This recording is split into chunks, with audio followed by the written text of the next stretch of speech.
Welcome to Finnegan's Fireside Tales. Today we will be reading The Call of Cthulhu by H.P. Lovecraft.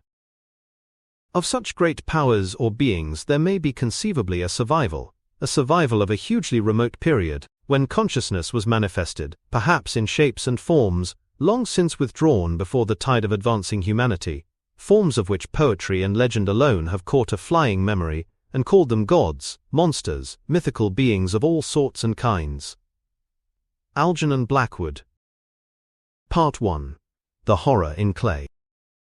The most merciful thing in the world, I think, is the inability of the human mind to correlate all its contents. We live on a placid island of ignorance, in the midst of black seas of infinity, and it was not meant that we should voyage far. The sciences, each straining in its own direction, have hitherto harmed us little, but some day the piecing together of dissociated knowledge will open up such terrifying vistas of reality, and of our frightful position therein, that we shall either go mad from the revelation or flee from the deadly light into the peace and safety of a new dark age.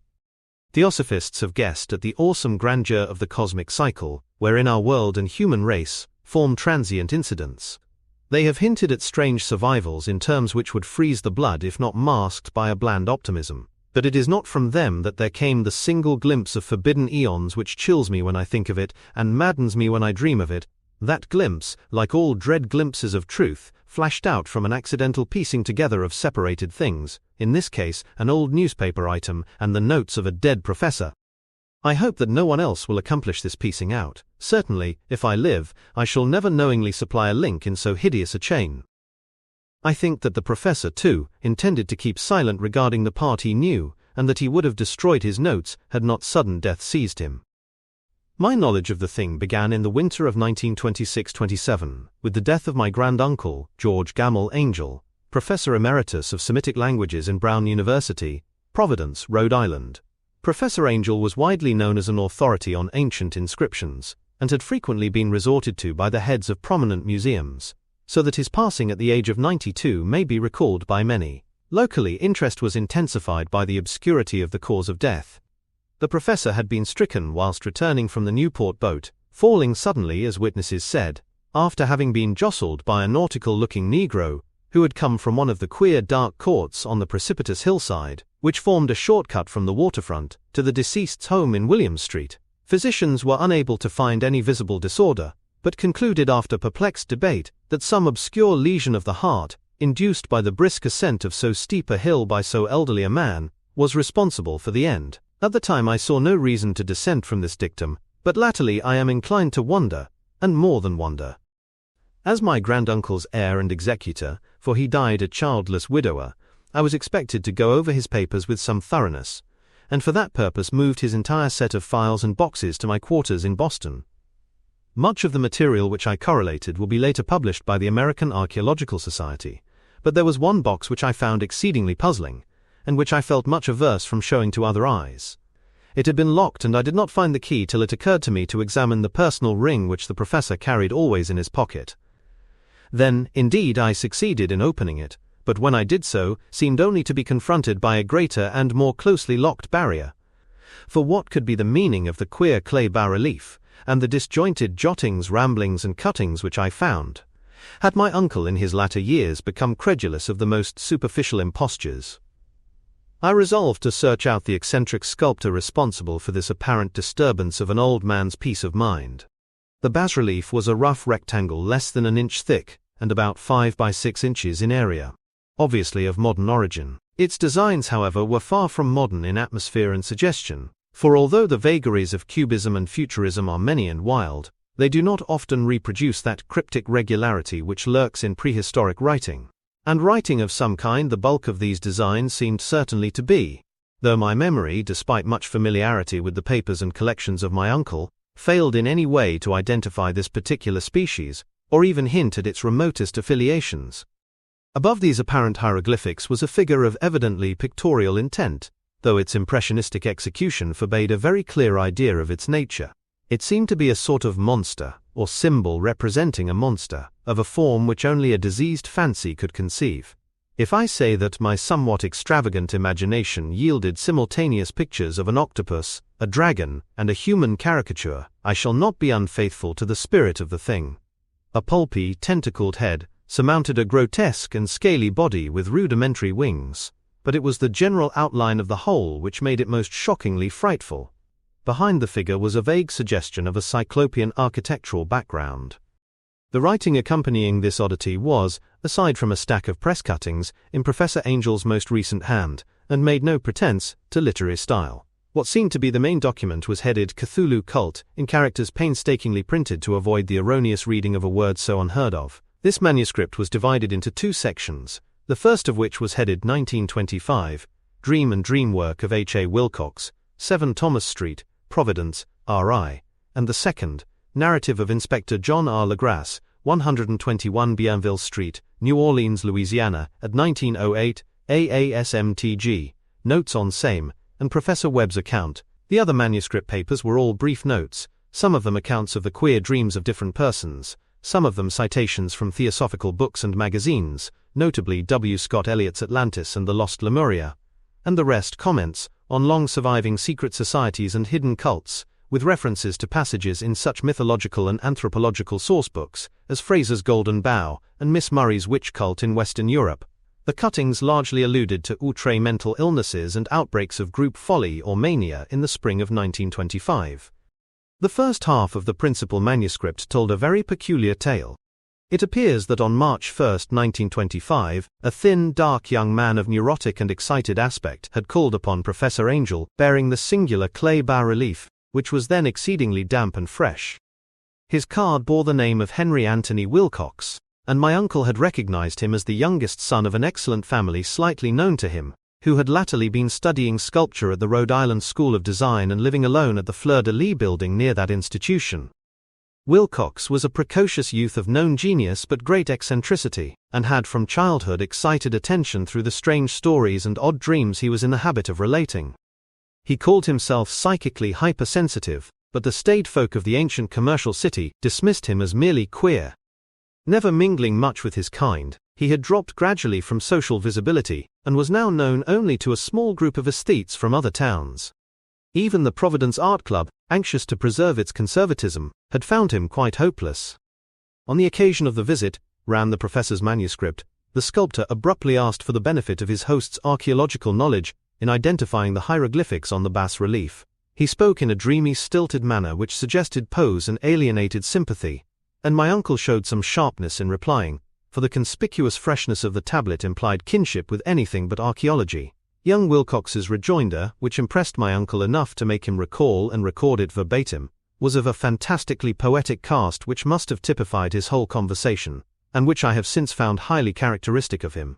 He said, "It is new indeed, for I made it last night in a dream of strange cities, and dreams are older than brooding Tyre or the contemplative Sphinx or garden-girdled Babylon." It was then that he began that rambling tale which suddenly played upon a sleeping memory and won the fevered interest of my uncle. There had been a slight earthquake tremor the night before, the most considerable felt in New England for some years, and Wilcox's imagination had been keenly affected.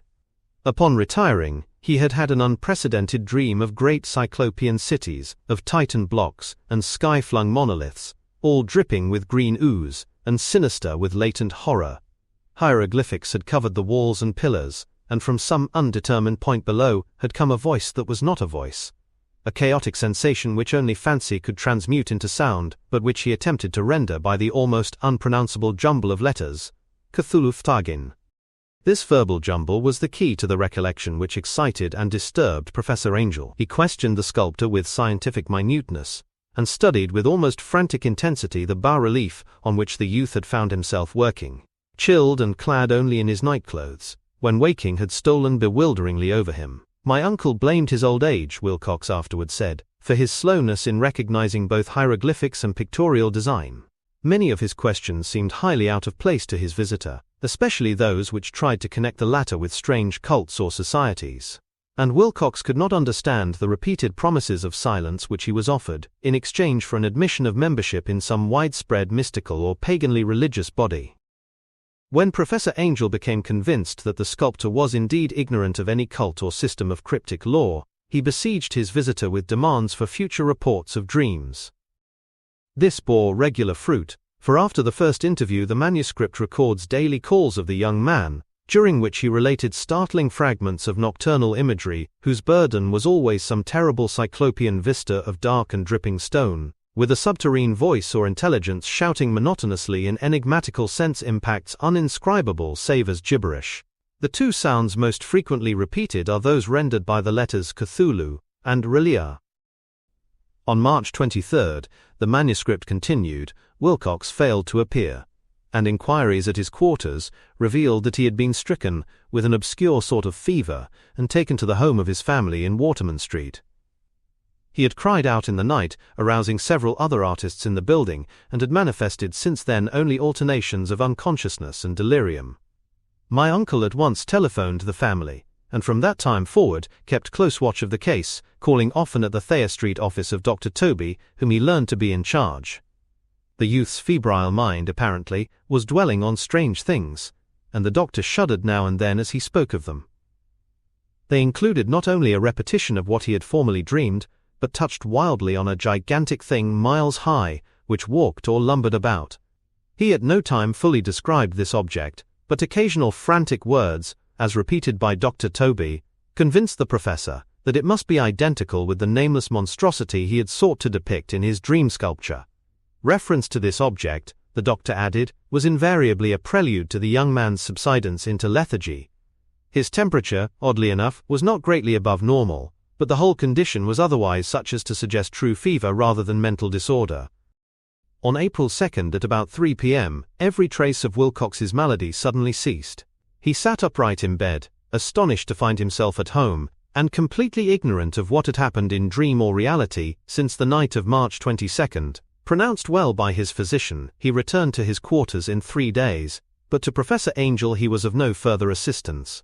All traces of strange dreaming had vanished with his recovery, and my uncle kept no record of his night thoughts after a week of pointless and irrelevant accounts of thoroughly usual visions. Here the first part of the manuscript ended, but references to certain of the scattered notes gave me much material for thought, so much in fact, that only the ingrained skepticism then forming my philosophy can account for my continued distrust of the artist. The notes in question were those descriptive of the dreams of various persons covering the same period as that in which young Wilcox had had his strange visitations. My uncle, it seems, had quickly instituted a prodigiously far-flung body of inquiries amongst nearly all the friends, whom he could question without impertinence, asking for nightly reports of their dreams, and the dates of any notable visions for some time past. The reception of his request seems to have been varied, but he must, at the very least, have received more responses than any ordinary man could have handled without a secretary. This original correspondence was not preserved, but his notes formed a thorough and really significant digest. Average people in society and business, New England's traditional salt of the earth, gave an almost completely negative result, though scattered cases of uneasy but formless nocturnal impressions appear here and there, always between March 23 and April 2, the period of young Wilcox's delirium. Scientific men were little more affected, though 4 cases of vague description suggest fugitive glimpses of strange landscapes, and in one case there is mentioned a dread of something abnormal. It was from the artists and poets that the pertinent answers came, and I know that panic would have broken loose had they been able to compare notes. As it was, lacking their original letters, I half suspected the compiler of having asked leading questions, or of having edited the correspondence in corroboration of what he had latently resolved to see. That is why I continued to feel that Wilcox, somehow cognizant of the old data which my uncle had possessed, had been imposing on the veteran scientist. These responses from aesthetes told a disturbing tale. From February 28 to April 2, a large proportion of them had dreamed very bizarre things, the intensity of the dreams being immeasurably the stronger during the period of the sculptor's delirium. Over a fourth of those who reported anything, reported scenes and half-sounds not unlike those which Wilcox had described, and some of the dreamers confessed acute fear of the gigantic nameless thing visible toward the last. One case, which the note describes with emphasis, was very sad.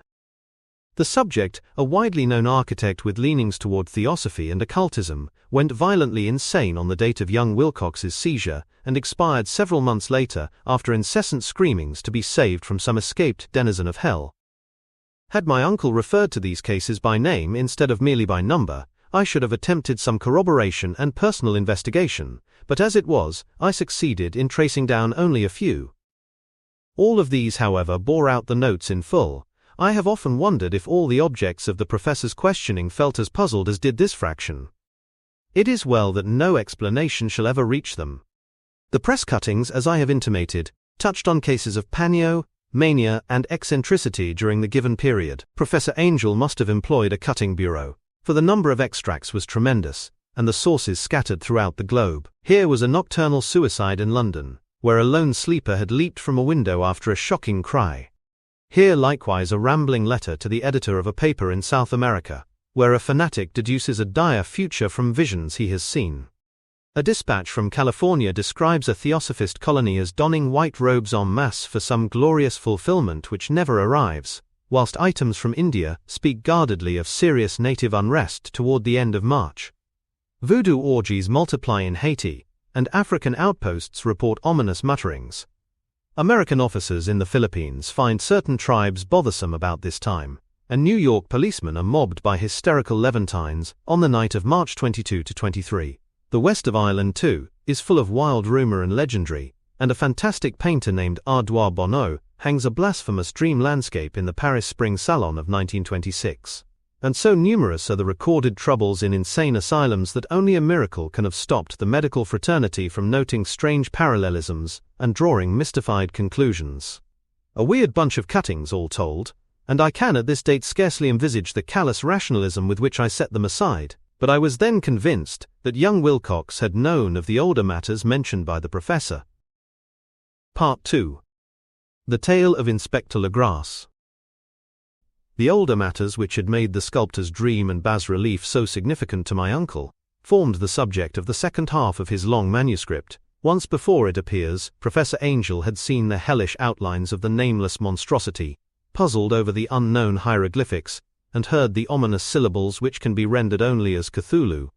And all this in so stirring and horrible a connection, that it is small wonder he pursued young Wilcox with queries and demands for data. This earlier experience had come in 1908, 17 years before, when the American Archaeological Society held its annual meeting in St. Louis. Professor Angel, as befitted one of his authority and attainments, had had a prominent part in all the deliberations, and was one of the first to be approached by the several outsiders who took advantage of the convocation to offer questions for correct answering and problems for expert solution.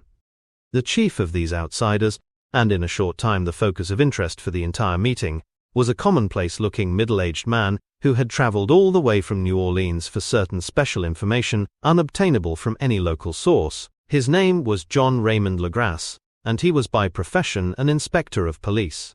With him he bore the subject of his visit, a grotesque, repulsive, and apparently very ancient stone statuette, whose origin he was at a loss to determine. It must not be fancied that Inspector Legras had the least interest in archaeology. On the contrary, his wish for enlightenment was prompted by purely professional considerations. The statuette, idol, fetish, or whatever it was, had been captured some months before in the wooded swamps south of New Orleans, during a raid on a supposed voodoo meeting. And so singular and hideous were the rites connected with it, that the police could not but realize that they had stumbled on a dark cult totally unknown to them, and infinitely more diabolic than even the blackest of the African voodoo circles. Of its origin, apart from the erratic and unbelievable tales extorted from the captured members, absolutely nothing was to be discovered. Hence the anxiety of the police for any antiquarian lore which might help them to place the frightful symbol, and through it track down the cult to its fountainhead. Inspector Legras was scarcely prepared for the sensation which his offering created. One sight of the thing had been enough to throw the assembled men of science into a state of tense excitement, and they lost no time in crowding around him to gaze at the diminutive figure whose utter strangeness and air of genuinely abysmal antiquity hinted so potently at unopened and archaic vistas. No recognized school of sculpture had animated this terrible object, yet centuries and even thousands of years seemed recorded in its dim and greenish surface of unplaceable stone. The figure, which was finally passed slowly from man to man for close and careful study, was between 7 and 8 inches in height, and of exquisitely artistic workmanship. It represented a monster of vaguely anthropoid outline, but with an octopus-like head whose face was a mass of feelers, a scaly, rubbery-looking body, prodigious claws on hind and forefeet, and long, narrow wings behind. This thing, which seemed instinct with a fearsome and unnatural malignancy, was of a somewhat bloated corpulence and squatted evilly on a rectangular block or pedestal covered with undecipherable characters. The tips of the wings touched the back edge of the block, the seat occupied the center, whilst the long, curved claws of the doubled-up, crouching hind legs gripped the front edge and extended a quarter of the way down toward the bottom of the pedestal. The cephalopod head was bent forward, so that the ends of the facial feelers brushed the backs of huge forepaws which clasped the croucher's elevated knees. The aspect of the whole was abnormally lifelike, and the more subtly fearful because its source was so totally unknown. Its vast, awesome, and incalculable age was unmistakable, yet not one link did it show with any known type of art belonging to civilization's youth, or indeed to any other time. Totally separate and apart, its very material was a mystery, for the soapy greenish-black stone with its golden or iridescent flecks and striations resembled nothing familiar to geology or mineralogy. The characters along the base were equally baffling, and no member present, despite a representation of half the world's expert learning in this field, could form the least notion of even their remotest linguistic kinship. They, like the subject and material, belonged to something horribly remote and distinct from mankind as we know it, something frightfully suggestive of old and unhallowed cycles of life in which our world and our conceptions have no part. And yet, as the members severally shook their heads and confessed defeat at the inspector's problem, there was one man in that gathering who suspected a touch of bizarre familiarity in the monstrous shape and writing, and who presently told with some diffidence of the odd trifle he knew. This person was the late William Channing Webb, professor of anthropology in Princeton University, and an explorer of no slight note. Professor Webb had been engaged 48 years before in a tour of Greenland and Iceland in search of some runic inscriptions which he failed to unearth, and whilst high up on the West Greenland coast had encountered a singular tribe or cult of degenerate Eskimos, whose religion, a curious form of devil worship, chilled him with its deliberate bloodthirstiness and repulsiveness. It was a faith of which other Eskimos knew little, and which they mentioned only with shudders, saying that it had come down from horribly ancient eons before ever the world was made. Besides nameless rites and human sacrifices, there were certain queer hereditary rituals addressed to a supreme elder devil or Tornasuk, and of this Professor Webb had taken a careful phonetic copy from an aged Angakok or wizard priest, expressing the sounds in Roman letters as best he knew how.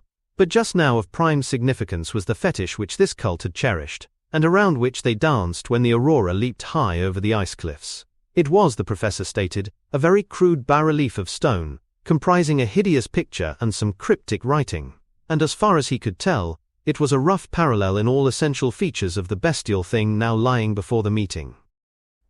These data, received with suspense and astonishment by the assembled members, proved doubly exciting to Inspector Legrasse, and he began at once to ply his informant with questions. Having noted and copied an oral ritual among the swamp cult worshippers his men had arrested, he besought the professor to remember as best he might the syllables taken down amongst the diabolist Eskimos. There then followed an exhaustive comparison of details, and a moment of really awed silence when both detective and scientist agreed on the virtual identity of the phrase common to two hellish rituals so many worlds of distance apart. What, in substance, both the Eskimo wizards and the Louisiana swamp priests had chanted to their kindred idols was something very like this, the word divisions being guessed at from traditional breaks in the phrase as chanted aloud. Pungloi maglon of Cthulhu Aurelia, Wanagulftakin. Legrasse had 1 point in advance of Professor Webb, for several among his mongrel prisoners had repeated to him what older celebrants had told them the words meant. This text, as given, ran something like this. In his house at Relia dead, Cthulhu waits dreaming. And now, in response to a general urgent demand, Inspector Legrasse related as fully as possible his experience with the swamp worshippers, telling a story to which I could see my uncle attached profound significance. It savored of the wildest dreams of mythmaker and theosophist, and disclosed an astonishing degree of cosmic imagination among such half-castes and pariahs as might be least expected to possess it. On November 1, 1907, there had come to New Orleans police a frantic summons from the swamp and lagoon country to the south. The squatters there, mostly primitive but good-natured descendants of Lafitte's men, were in the grip of stark terror from an unknown thing which had stolen upon them in the night. It was voodoo, apparently, but voodoo of a more terrible sort than they had ever known. And some of their women and children had disappeared since the malevolent tom-tom had begun its incessant beating, far within the black-haunted woods, where no dweller ventured. There were insane shouts and harrowing screams, soul-chilling chants and dancing devil flames, and, the frightened messenger added, the people could stand it no more. So a body of 20 police filling 2 carriages and an automobile had set out in the late afternoon with the shivering squatter as a guide. At the end of the passable road they alighted and for miles splashed on in silence through the terrible cypress woods where day never came. Ugly roots and malignant hanging nooses of Spanish moss beset them. And now and then, a pile of dank stones or fragments of a rotting wall, intensified by its hint of morbid habitation. A depression which every malformed tree and every fungus islet combined to create. At length the squatter settlement, a miserable huddle of huts, hove in sight, and hysterical dwellers ran out to cluster around the group of bobbing lanterns. The muffled beat of tom-toms was now faintly audible, far, far ahead, and a curdling shriek came at infrequent intervals when the wind shifted. A reddish glare, too, seemed to filter through the pale undergrowth beyond endless avenues of forest night. Reluctant even to be left alone again, each one of the cowed squatters refused point-blank to advance another inch toward the scene of unholy worship, so Inspector Legrasse and his 19 colleagues plunged on unguided into black arcades of horror that none of them had ever trod before. The region now entered by the police was one of traditionally evil repute, substantially unknown and untraversed by white men. There were legends of a hidden lake unglimpsed by mortal sight, in which dwelt a huge, formless white polypus thing with luminous eyes, and squatters whispered that bat-winged devils flew up out of caverns in inner earth to worship it at midnight. They said it had been there before D'Urberville, before La Salle, before the Indians, and before even the wholesome beasts and birds of the woods. It was nightmare itself, and to see it was to die. But it made men dream, and so they knew enough to keep away. The present voodoo orgy was, indeed, on the merest fringe of this abhorred area, but that location was bad enough. Hence perhaps the very place of the worship had terrified the squatters more than the shocking sounds and incidents. Only poetry or madness could do justice to the noises heard by Legrasse's men as they ploughed on through the black morass toward the red glare and the muffled tom-toms. There are vocal qualities peculiar to men, and vocal qualities peculiar to beasts, and it is terrible to hear the one when the source should yield the other. Animal fury and orgiastic license here whipped themselves to demoniac heights by howls and squawking ecstasies that tore and reverberated through those nighted woods like pestilential tempests from the gulfs of hell. Now and then the less organized ululations would cease, and from what seemed a well-drilled chorus of hoarse voices would rise in sing-song chant that hideous phrase or ritual. Pungloi maglornaf Cthulhu wagahanagulftahgin. Then the men, having reached a spot where the trees were thinner, came suddenly in sight of the spectacle itself. 4 of them reeled, 1 fainted, and 2 were shaken into a frantic cry, which the mad cacophony of the orgy fortunately deadened. Legrasse dashed swamp water on the face of the fainting man, and all stood trembling and nearly hypnotized with horror. In a natural glade of the swamp stood a grassy island of perhaps an acre's extent, clear of trees, and tolerably dry. On this now leaped and twisted a more indescribable horde of human abnormality than any but a seam or an angarola could paint. Void of clothing, this hybrid spawn were braying, bellowing and writhing about a monstrous ring-shaped bonfire, in the center of which, revealed by occasional rifts in the curtain of flame, stood a great granite monolith some 8 feet in height, on top of which, incongruous in its diminutiveness, rested the noxious carven statuette. From a wide circle of 10 scaffolds set up at regular intervals, with the flame-girt monolith as a center hung, head downward, the oddly marred bodies of the helpless squatters who had disappeared. It was inside this circle that the ring of worshippers jumped and roared, the general direction of the mass motion being from left to right in endless bacchanals, between the ring of bodies and the ring of fire.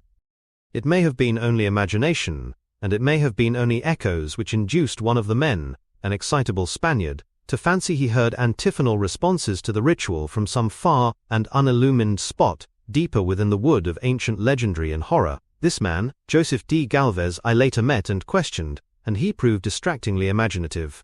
He indeed went so far as to hint of the faint beating of great wings, and of a glimpse of shining eyes and a mountainous white bulk beyond the remotest trees, but I suppose he had been hearing too much native superstition.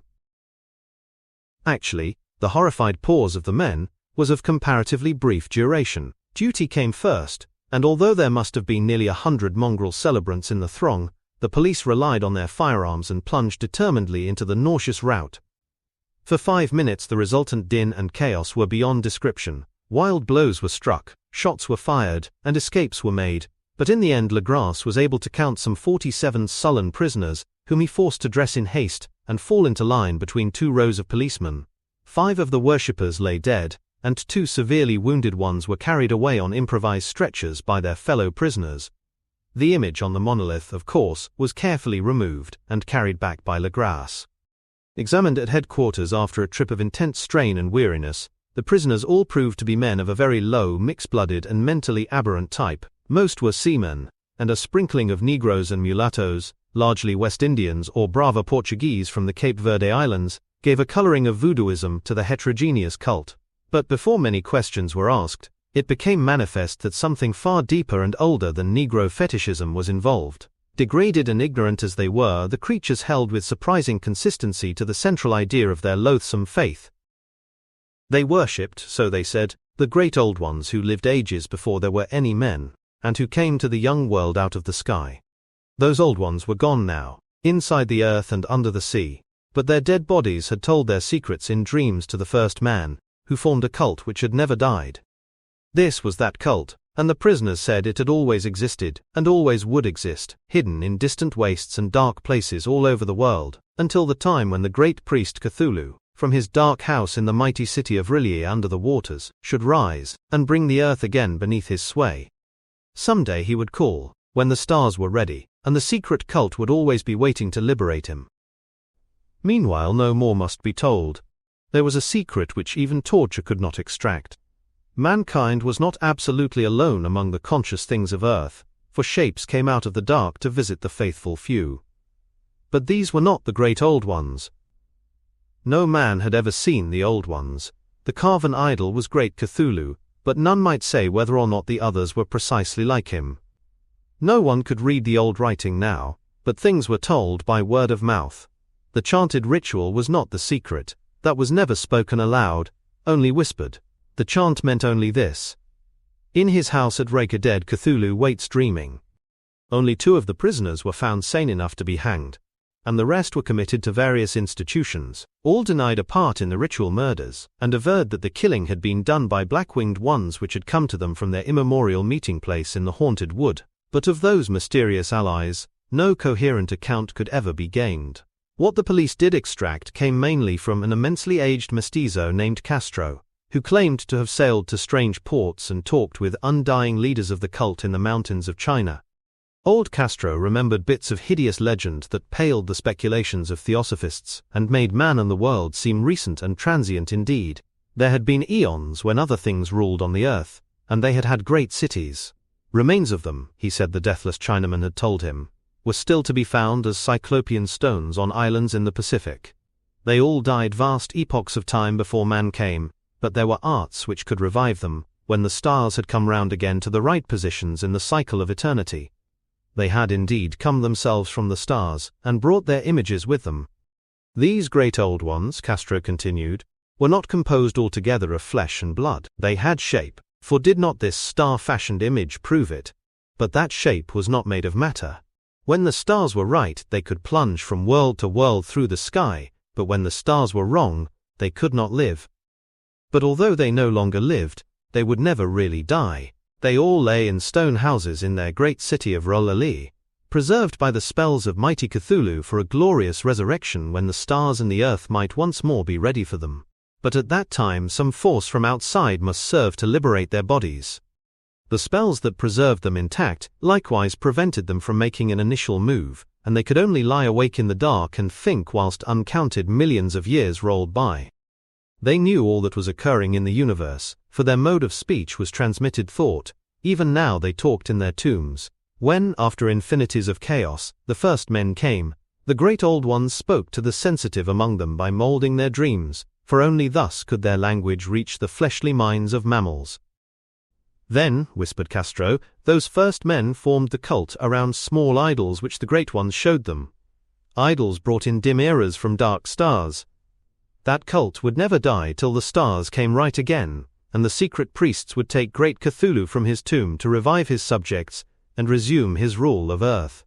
The time would be easy to know, for then mankind would have become as the great old ones, free and wild, and beyond good and evil, with laws and morals thrown aside and all men shouting and killing and reveling in joy. Then the liberated old ones would teach them new ways to shout and kill and revel and enjoy themselves, and all the earth would flame with a holocaust of ecstasy and freedom. Meanwhile the cult, by appropriate rites, must keep alive the memory of those ancient ways, and shadow forth the prophecy of their return. In the elder time, chosen men had talked with the entombed old ones in dreams. But then something had happened. The great stone city Relay, with its monoliths and sepulchres, had sunk beneath the waves, and the deep waters, full of the one primal mystery through which not even thought can pass, had cut off the spectral intercourse. But memory never died, and high priests said that the city would rise again when the stars were right. Then came out of the earth the black spirits of earth, mouldy and shadowy, and full of dim rumors picked up in caverns beneath forgotten sea bottoms. But of them old Castro dared not speak much. He cut himself off hurriedly, and no amount of persuasion or subtlety could elicit more in this direction. The size of the old ones, too, he curiously declined to mention. Of the cult he said that he thought the center lay amid the pathless deserts of Arabia, where Irem, the city of pillars, dreams hidden and untouched. It was not allied to the European witch cult, and was virtually unknown beyond its members. No book had ever really hinted of it, though the deathless Chinaman said that there were double meanings in the Necronomicon of the mad Arab Abdul al-Hazred, which the initiated might read as they chose, especially the much-discussed couplet, "That is not dead, which can eternal lie. And with strange eons even death may die." Legras, deeply impressed and not a little bewildered, had inquired in vain concerning the historic affiliations of the cult. Castro apparently had told the truth when he said that it was wholly secret. The authorities at Tulane University could shed no light upon either cult or image, and now the detective had come to the highest authorities in the country, and met with no more than the Greenland tale of Professor Webb. The feverish interest aroused at the meeting by Legras's tale, corroborated as it was by the statuette, is echoed in the subsequent correspondence of those who attended. Although scant mention occurs in the formal publication of the society, caution is the first care of those accustomed to face occasional charlatanry and imposture. Legras for some time lent the image to Professor Webb, but at the latter's death it was returned to him and remains in his possession, where I viewed it not long ago. It is truly a terrible thing, and unmistakably akin to the dream sculpture of young Wilcox. That my uncle was excited by the tale of the sculptor I did not wonder, for what thoughts must arise upon hearing, after a knowledge of what Legras had learned of the cult, of a sensitive young man who had dreamed not only the figure and exact hieroglyphics of the swamp-found image and the Greenland devil tablet, but had come in his dreams upon at least 3 of the precise words of the formula uttered alike by Eskimo diabolists and mongrel Louisianans. Professor Angel's instant start on an investigation of the utmost thoroughness was eminently natural, though privately I suspected young Wilcox of having heard of the cult in some indirect way, and of having invented a series of dreams to heighten and continue the mystery at my uncle's expense. The dream narratives and cuttings collected by the professor were, of course, strong corroboration, but the rationalism of my mind and the extravagance of the whole subject led me to adopt what I thought the most sensible conclusions. So after thoroughly studying the manuscript again and correlating the theosophical and anthropological notes with the cult narrative of Legras, I made a trip to Providence to see the sculptor and give him the rebuke I thought proper for so boldly imposing upon a learned and aged man. Wilcox still lived alone in the Fleur-de-Lis building in Thomas Street, a hideous Victorian imitation of 17th-century Breton architecture, which flaunts its stuccoed front amidst the lovely colonial houses on the ancient hill, and under the very shadow of the finest Georgian steeple in America. I found him at work in his rooms, and at once conceded from the specimens scattered about that his genius is indeed profound and authentic. He will, I believe, be heard from some time as one of the great decadents, for he has crystallized in clay, and will one day mirror in marble those nightmares and fantasies which Arthur Machen evokes in prose, and Clark Ashton Smith makes visible in verse and in painting. Dark, frail, and somewhat unkempt in aspect, he turned languidly at my knock and asked me my business without rising. When I told him who I was, he displayed some interest, for my uncle had excited his curiosity in probing his strange dreams, yet had never explained the reason for the study. I did not enlarge his knowledge in this regard, but sought with some subtlety to draw him out. In a short time I became convinced of his absolute sincerity, for he spoke of the dreams in a manner none could mistake. They and their subconscious residuum had influenced his art profoundly, and he showed me a morbid statue whose contours almost made me shake with the potency of its black suggestion. He could not recall having seen the original of this thing except in his own dream bas-relief, but the outlines had formed themselves insensibly under his hands. It was, no doubt, the giant shape he had raved of in delirium. That he really knew nothing of the hidden cult, save from what my uncle's relentless catechism had let fall, he soon made clear. And again I strove to think of some way in which he could possibly have received the weird impressions. He talked of his dreams in a strangely poetic fashion, making me see with terrible vividness the damp cyclopean city of slimy green stone, whose geometry he oddly said was all wrong, and hear with frightened expectancy the ceaseless half-mental calling from underground, Cthulhu ftagin, Cthulhu ftagin. These words had formed part of that dread ritual which told of dead Cthulhu's dream vigil in his stone vault at R'lyeh, and I felt deeply moved, despite my rational beliefs. Wilcox, I was sure, had heard of the cult in some casual way, and had soon forgotten it amidst the mass of his equally weird reading and imagining. Later, by virtue of its sheer impressiveness, it had found subconscious expression in dreams, in the bas-relief, and in the terrible statue I now beheld, so that his imposture upon my uncle had been a very innocent one. The youth was of a type, at once slightly affected and slightly ill-mannered, which I could never like, but I was willing enough now to admit both his genius and his honesty. I took leave of him amicably and wish him all the success his talent promises. The matter of the cult still remained to fascinate me, and at times I had visions of personal fame from researches into its origin and connections. I visited New Orleans, talked with Legras and others of that old-time raiding party, saw the frightful image, and even questioned such of the mongrel prisoners as still survived. Old Castro, unfortunately, had been dead for some years. What I now heard so graphically at first hand, though it was really no more than a detailed confirmation of what my uncle had written, excited me afresh, for I felt sure that I was on the track of a very real, very secret, and very ancient religion, whose discovery would make me an anthropologist of note. My attitude was still one of absolute materialism, as I wish it still were, and I discounted with almost inexplicable perversity the coincidence of the dream notes and odd cuttings collected by Professor Angel. One thing which I began to suspect, and which I now fear I know, is that my uncle's death was far from natural. He fell on a narrow hill street, leading up from an ancient waterfront, swarming with foreign mongrels, after a careless push from a Negro sailor. I did not forget the mixed blood and marine pursuits of the cult members in Louisiana, and would not be surprised to learn of secret methods and poison needles, as ruthless, and as anciently known as the cryptic rites and beliefs. Legras and his men, it is true, have been let alone, but in Norway a certain seaman who saw things is dead. Might not the deeper inquiries of my uncle after encountering the sculptor's data have come to sinister ears? I think Professor Angel died because he knew too much, or because he was likely to learn too much. Whether I shall go as he did remains to be seen, for I have learned much now. Part 3. The Madness from the Sea. If heaven ever wishes to grant me a boon, it will be a total effacing of the results of a mere chance which fixed my eye on a certain stray piece of shelf paper. It was nothing on which I would naturally have stumbled in the course of my daily round, for it was an old number of an Australian journal, Sydney Bulletin, for April 18, 1925.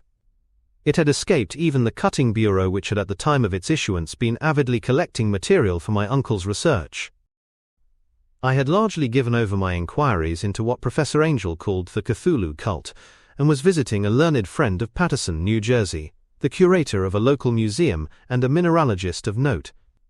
Examining one day the reserve specimens roughly set on the storage shelves in a rear room of the museum, my eye was caught by an odd picture in one of the old papers spread beneath the stones. It was the Sydney Bulletin I have mentioned, for my friend has wide affiliations in all conceivable foreign parts, and the picture was a half-tone cut of a hideous stone image, almost identical with that which Legras had found in the swamp. Eagerly clearing the sheet of its precious contents, I scanned the item in detail, and was disappointed to find it of only moderate length. What it suggested, however, was of portentous significance to my flagging quest, and I carefully tore it out for immediate action.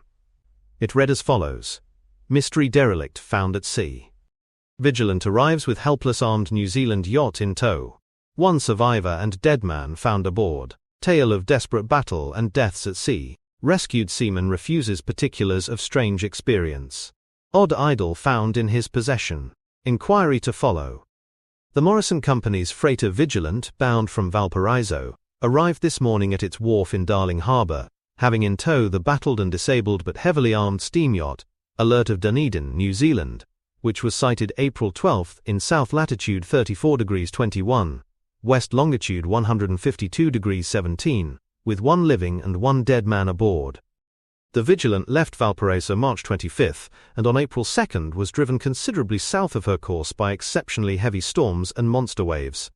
On April 12 the derelict was sighted, and though apparently deserted, was found upon boarding to contain 1 survivor in a half-delirious condition, and 1 man who had evidently been dead for more than a week.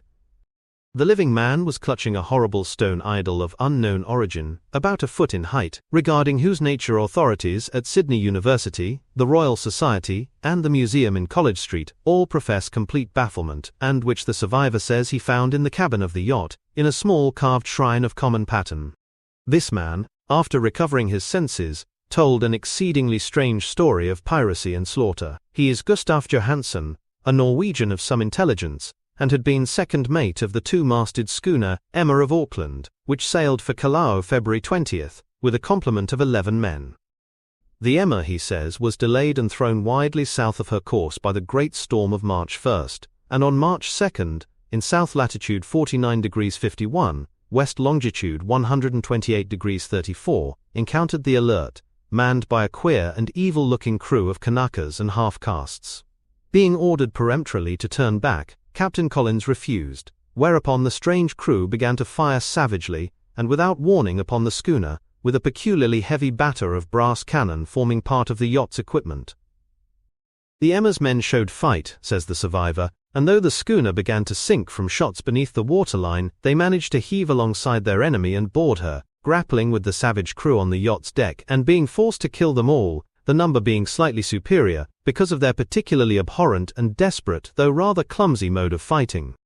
3 of the Emma's men, including Captain Collins and First Mate Green, were killed, and the remaining 8 under Second Mate Johansson proceeded to navigate the captured yacht, going ahead in their original direction, to see if any reason for their ordering back had existed.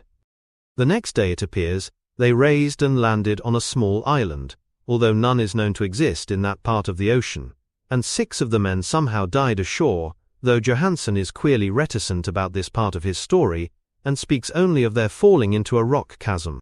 Later, it seems, he and 1 companion boarded the yacht and tried to manage her, but were beaten about by the storm of April 2. From that time till his rescue on the 12th, the man remembers little, and he does not even recall when William Bryden, his companion, died. Bryden's death reveals no apparent cause, and was probably due to excitement or exposure. Cable advices from Dunedin report that the Alert was well known there as an island trader, and bore an evil reputation along the waterfront. It was owned by a curious group of half-castes whose frequent meetings and night trips to the woods attracted no little curiosity, and it had set sail in great haste just after the storm and earth tremors of March 1st Street. Our Auckland correspondent gives the Emma and her crew an excellent reputation, and Johansson is described as a sober and worthy man. The Admiralty will institute an inquiry on the whole matter beginning tomorrow, at which every effort will be made to induce Johansson to speak more freely than he has done hitherto. This was all, together with the picture of the hellish image, but what a train of ideas it started in my mind. Here were new treasuries of data on the Cthulhu cult, and evidence that it had strange interests at sea as well as on land. What motive prompted the hybrid crew to order back the Emma as they sailed about with their hideous idol? What was the unknown island, on which 6 of the Emma's crew had died, and about which the mate Johansson was so secretive? What had the Vice-Admiralty's investigation brought out, and what was known of the noxious cult in Dunedin? And most marvelous of all, what deep and more than natural linkage of dates was this, which gave a malign, and now undeniable significance to the various turns of events so carefully noted by my uncle? March 1st, or February 28th, according to the international dateline, the earthquake and storm had come. From Dunedin the Alert and her noisome crew had darted eagerly forth as if imperiously summoned, and on the other side of the earth, poets and artists had begun to dream of a strange, dank cyclopean city, whilst a young sculptor had moulded in his sleep the form of the dreaded Cthulhu. March 23, the crew of the Emma landed on an unknown island and left 6 men dead, and on that date the dreams of sensitive men assumed a heightened vividness and darkened with dread of a giant monster's malign pursuit, whilst an architect had gone mad and a sculptor had lapsed suddenly into delirium. And what of this storm of April 2nd, the date on which all dreams of the dank city ceased, and Wilcox emerged unharmed from the bondage of strange fever? What of all this, and of those hints of old Castro about the sunken star-born old ones and their coming reign, their faithful cult, and their mastery of dreams? Was I tottering on the brink of cosmic horrors beyond man's power to bear? If so, they must be horrors of the mind alone, for in some way the 2nd of April had put a stop to whatever monstrous menace had begun its siege of mankind's soul. That evening, after a day of hurried cabling and arranging, I bade my host adieu, and took a train for San Francisco. In less than a month I was in Dunedin, where however I found that little was known of the strange cult members who had lingered in the old sea taverns. Waterfront scum was far too common for special mention, though there was vague talk about one inland trip these mongrels had made, during which faint drumming and red flame were noted on the distant hills. In Auckland, I learned that Johansen had returned with yellow hair turned white after a perfunctory and inconclusive questioning at Sydney, and had thereafter sold his cottage in West Street and sailed with his wife to his old home in Oslo. Of his stirring experience, he would tell his friends no more than he had told the Admiralty officials, and all they could do was to give me his Oslo address. After that I went to Sydney, and talked profitlessly with seamen and members of the Vice-Admiralty Court. I saw the Alert, now sold and in commercial use, at Circular Quay in Sydney Cove, but gained nothing from its non-committal bulk. The crouching image with its cuttlefish head, dragon body, scaly wings and hieroglyphed pedestal was preserved in the museum at Hyde Park, and I studied it long and well, finding it a thing of balefully exquisite workmanship, and with the same utter mystery, terrible antiquity, and unearthly strangeness of material which I had noted in Legras's smaller specimen. Geologists, the curator told me, had found it a monstrous puzzle, for they vowed that the world held no rock like it. Then I thought with a shudder of what old Castro had told Legras about the primal great ones. They had come from the stars and had brought their images with them. Shaken with such a mental revolution as I had never before known, I now resolved to visit Marte Johansen in Oslo. Sailing for London, I re-embarked at once for the Norwegian capital, and one autumn day landed at the trim wharves in the shadow of the Egerberg. Johansen's address, I discovered, lay in the old town of King Harald Hardrada, which kept alive the name of Oslo during all the centuries that the greater city masqueraded as Christiania. I made the brief trip by taxicab, and knocked with palpitant heart at the door of a neat and ancient building with plastered front. A sad-faced woman in black answered my summons, and I was stung with disappointment when she told me in halting English that Gustaf Johansen was no more. He had not long survived his return, said his wife, for the doings at sea in 1925 had broken him. He had told her no more than he had told the public, but had left a long manuscript of technical matters, as he said, written in English, evidently in order to safeguard her from the peril of casual perusal. During a walk through a narrow lane near the Gothenburg dock, a bundle of papers falling from an attic window had knocked him down. 2 Lascar sailors at once helped him to his feet, but before the ambulance could reach him, he was dead. Physicians found no adequate cause for the end, and laid it to heart trouble and a weakened constitution. I now felt gnawing at my vitals that dark terror which will never leave me till I too am at rest, accidentally or otherwise. Persuading the widow that my connection with her husband's technical matters was sufficient to entitle me to his manuscript, I bore the document away and began to read it on the London boat. It was a simple, rambling thing, a naive sailor's effort at a post facto diary, and strove to recall day by day that last awful voyage. I cannot attempt to transcribe it verbatim in all its cloudiness and redundance, but I will tell its gist enough to show why the sound of the water against the vessel's sides became so unendurable to me that I stopped my ears with cotton. Johansen, thank God, did not know quite all, even though he saw the city and the thing. But I shall never sleep calmly again when I think of the horrors that lurk ceaselessly behind life in time and in space, and of those unhallowed blasphemies from elder stars which dream beneath the sea, known and favored by a nightmare cult, ready and eager to loose them on the world whenever another earthquake shall heave their monstrous stone city again to the sun and air. Johansen's voyage had begun just as he told it to the Vice-Admiralty. The Emma, in ballast, had cleared Auckland on February 20th, and had felt the full force of that earthquake-born tempest which must have heaved up from the sea bottom, the horrors that filled men's dreams. Once more under control, the ship was making good progress when held up by the Alert on March 22nd, and I could feel the mate's regret as he wrote of her bombardment and sinking. Of the swarthy cult fiends on the Alert he speaks with significant horror.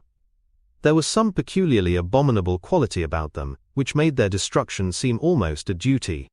And Johansen shows ingenuous wonder at the charge of ruthlessness brought against his party during the proceedings of the Court of Inquiry.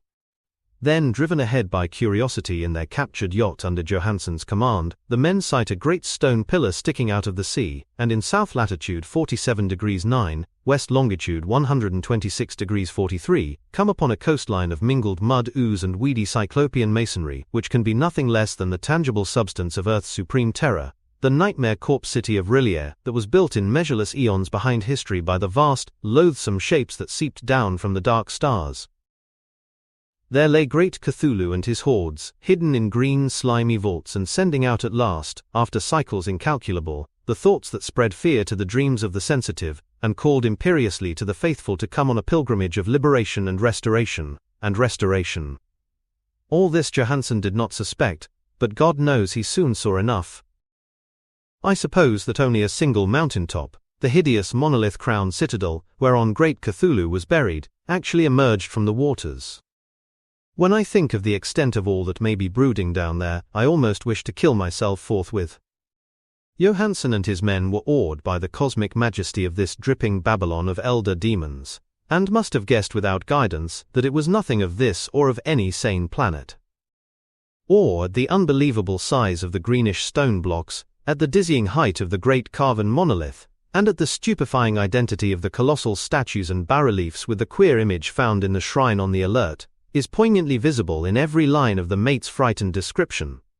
Without knowing what futurism is like, Johansen achieved something very close to it when he spoke of the city, for instead of describing any definite structure or building, he dwells only on the broad impressions of vast angles and stone surfaces too great to belong to anything right or proper for this earth, and impious with horrible images and hieroglyphs.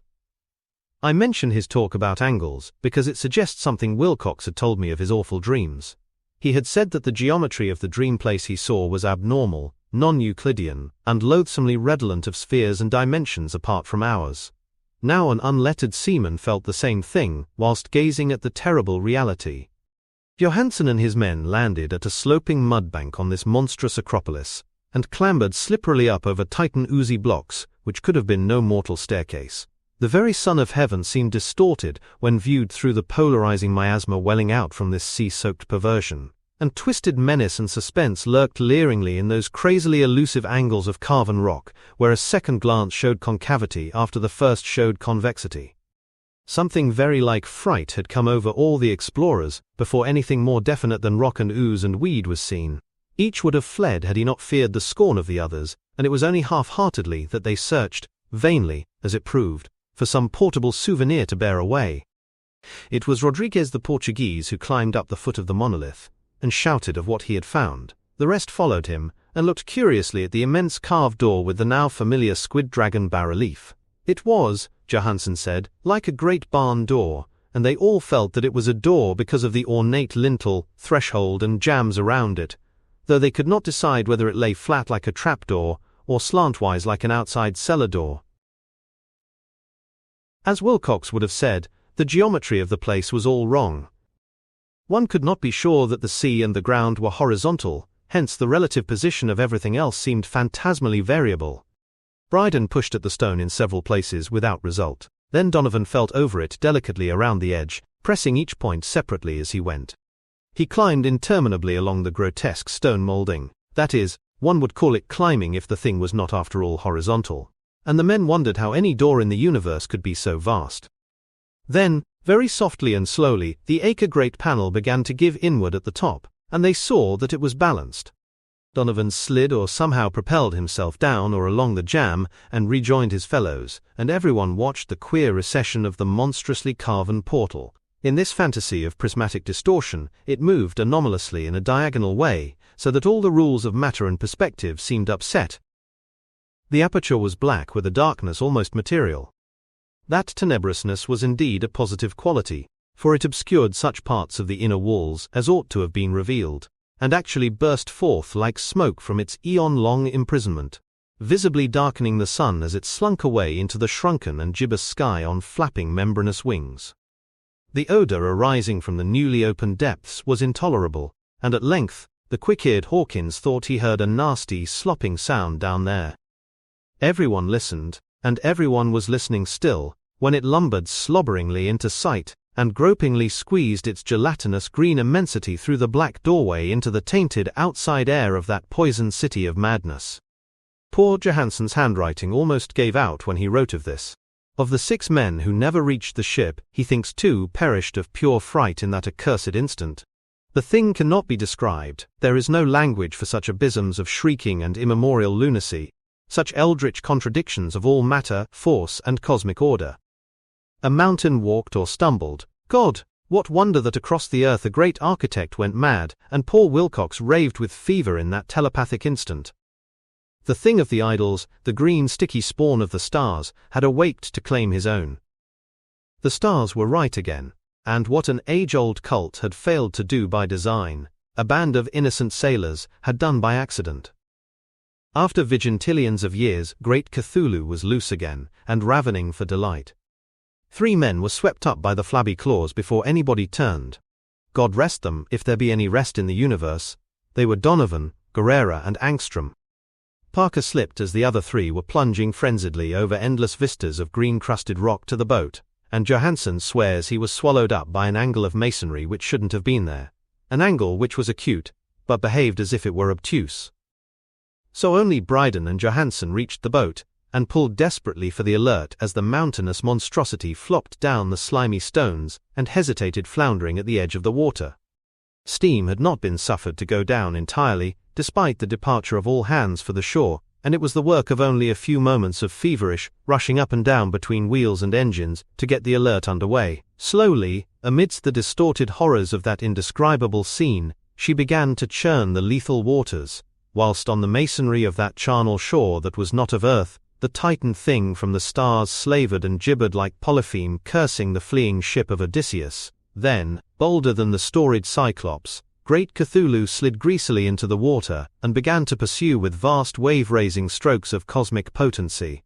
Bryden looked back and went mad, laughing shrilly as he kept on laughing at intervals, till death found him one night in the cabin, whilst Johansen was wandering deliriously. But Johansen had not given out yet. Knowing that the thing could surely overtake the alert until steam was fully up, he resolved on a desperate chance, and, setting the engine for full speed, ran lightning-like on deck and reversed the wheel. There was a mighty eddying and foaming in the noisome brine, and as the steam mounted higher and higher, the brave Norwegian drove his vessel head-on against the pursuing jelly, which rose above the unclean froth, like the stern of a demon galleon. The awful squidhead with writhing feelers came nearly up to the bowsprit of the sturdy yacht, but Johansen drove on relentlessly. There was a bursting as of an exploding bladder, a slushy nastiness as of a cloven sunfish, a stench as of 1,000 opened graves, and a sound that the chronicler would not put on paper. For an instant, the ship was befouled by an acrid and blinding green cloud, and then there was only a venomous seething astern, where, God in heaven, the scattered plasticity of that nameless skyspawn was nebulously recombining in its hateful original form, whilst its distance widened every second as the alert gained impetus from its mounting steam. That was all. After that Johansen only brooded over the idol in the cabin and attended to a few matters of food for himself and the laughing maniac by his side. He did not try to navigate after the first bold flight, for the reaction had taken something out of his soul. Then came the storm of April 2nd, and a gathering of the clouds about his consciousness. There is a sense of spectral whirling through liquid gulfs of infinity, of dizzying rides through reeling universes on a comet's tail, and of hysterical plunges from the pit to the moon, and from the moon back again to the pit, all livened by a cachinating chorus of the distorted, hilarious elder gods, and the green, bat-winged mocking imps of Tartarus. Out of that dream came rescue, the Vigilant, the Vice-Admiralty Court, the streets of Dunedin, and the long voyage back home to the old house by the Egerberg. He could not tell, they would think him mad. He would write of what he knew before death came, but his wife must not guess. Death would be a boon if only it could blot out the memories. That was the document I read, and now I have placed it in the tin box beside the bas-relief and the papers of Professor Angel. With it shall go this record of mine, this test of my own sanity, wherein is pieced together that which I hope may never be pieced together again. I have looked upon all that the universe has to hold of horror, and even the skies of spring and the flowers of summer must ever afterward be poison to me. But I do not think my life will be long. As my uncle went, as poor Johansen went, so I shall go. I know too much, and the cult still lives. Cthulhu still lives too, I suppose, again in that chasm of stone which has shielded him since the sun was young. His accursed city is sunken once more, for the Vigilant sailed over the spot after the April storm, but his ministers on earth still bellow and prance and slay around idol-capped monoliths in lonely places. He must have been trapped by the sinking whilst within his black abyss, or else the world would by now be screaming with fright and frenzy. Who knows the end? What has risen may sink, and what has sunk may rise. Loathsomeness waits and dreams in the deep, and decay spreads over the tottering cities of men. A time will come, but I must not and cannot think. Let me pray that, if I do not survive this manuscript, my executors may put caution before audacity and see that it meets no other eye.